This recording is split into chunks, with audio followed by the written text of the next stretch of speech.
Personal ಆಗಿ ನಾನು ಏನು ಆನ್ಸರ್ ಮಾಡೋದಿಲ್ಲ. ನಾನು ನನ್ನ ಡಿಪಾರ್ಟ್ಮೆಂಟ್ ವಿಚಾರದ ನೀವೇನು ಹೇಳಿದ್ರು ಅದಕ್ಕೆ ಉತ್ತರ ಕೊಡ್ತೀನಿ. ಡಿಪಾರ್ಟ್ಮೆಂಟ್ ಸಚಿವರಾಗಿ ಸರಿ ಸರ್, ಬಟ್ ಒಬ್ಬರು ಕಾಂಗ್ರೆಸ್ ಪಕ್ಷದ ಕಾರ್ಯಕರ್ತರಾಗಿ ನಾಯಕರಾಗಿ ಅದನ್ನು ಇಲ್ಲ, ಕಾಂಗ್ರೆಸ್ ಪಕ್ಷದವರು ಕೆಲವರಿಗೆ ರೆಸ್ಪಾನ್ಸಿಬಿಲಿಟಿ ಕೊಟ್ಟಿದ್ದಾರೆ. ಅಲ್ಲಿ ಅಧ್ಯಕ್ಷರು ಇರ್ತಾರೆ, ಚೀಫ್ ಮಿನಿಸ್ಟರ್ ಇರ್ತಾರೆ, ಬೇರೆ ಬೇರೆ ಸ್ಪೋಕ್ಸ್ ಪರ್ಸನ್ಸ್ ಇರ್ತಾರೆ, ಮತ್ತೆ ಅವ್ರಿಗೆಲ್ಲ ಅದು ಕೊಟ್ಟಿದ್ದಾರೆ. ಪವರ್ ಶೇರಿಂಗ್ ವಿಚಾರನೇ ರಾಜ್ಯ ರಾಜಕಾರಣದಲ್ಲಿ ಪ್ರಮುಖ ಆಗ್ತಾ ಇದೆ. ನಾನೊಂದೇ ಅಲ್ಲ, ಯಾರು ಹೇಳಿದಾರೆ ನಿಮಗೆ ಪವರ್ ಶೇರಿಂಗ್? ಹೈಕಮಾಂಡ್ ಅವ್ರು ಹೇಳಿದಾರಾ?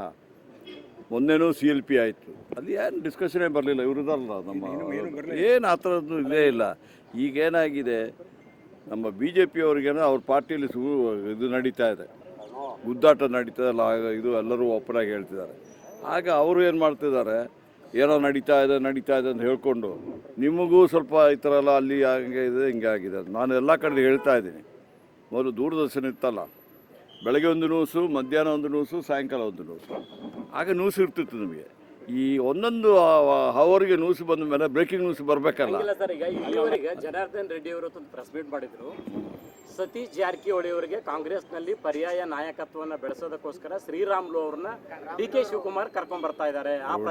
ಜನಾರ್ದನ್ ರೆಡ್ಡಿ ನಮ್ಮ ಪಕ್ಷದ ವಿಚಾರ ಮಾತಾಡಲಿಕ್ಕೆ ಯಾರು ಅವರಿಗೆ ಅಧಿಕಾರ ಕೊಟ್ಟಿದ್ದಾರೆ? ಇವತ್ತು ಬೆಳ್ಳಾರಿ ರಿಪಬ್ಲಿಕ್ ಮಾಡಿ ಎಲ್ಲ ಮಾಡಿ ನಿಮಗೆಲ್ಲ ಗೊತ್ತಿದೆ ಏನು ಮಾಡಿದ್ದಾರೆ. ಅವರು ಮಾತು ನಮಗೆ ಕೇಳ್ತೀರಾ? ಅವ್ರನ್ನೇ ಕೇಳಿ. ಯಾಕಂದ್ರೆ ನೋಡಿ, ಅದು ನನಗೆ ಅವ್ರನ್ನ ಬರೋದು ವಿಚಾರ ಗೊತ್ತಿಲ್ಲ. ನಾನು ಅದಕ್ಕೆ ಯಾವ ಪಕ್ಷದಲ್ಲಿ ಸಮೇತ ಅವ್ರನ್ನ ಅಡ್ಮಿಟ್ ಮಾಡೋದಲ್ಲಾಗಿ ಅವ್ರ ವಿಚಾರ ಮಾತಾಡಲಿಕ್ಕೆ ನನಗೇನು ಪಕ್ಷ ಅಧಿಕಾರ ಕೊಡಲಿಲ್ಲ ನನಗೆ. ನಾನು ಹೇಳ್ತಾ ಇದ್ದೀನಿ, ನನ್ನ ಇಲಾಖೆಯಲ್ಲಿ ನೀವೇನು ಬೇಕಾದ್ರೆ ಕೇಳಿ ನಾನು ಕೊಡ್ತಿದ್ದೆ. ಈ ವಿಡಿಯೋ ನಿಮಗೆ ಇಷ್ಟವಾದಲ್ಲಿ ಲೈಕ್ ಮಾಡಿ, ಶೇರ್ ಮಾಡಿ, ಸಬ್ಸ್ಕ್ರೈಬ್ ಮಾಡಿ.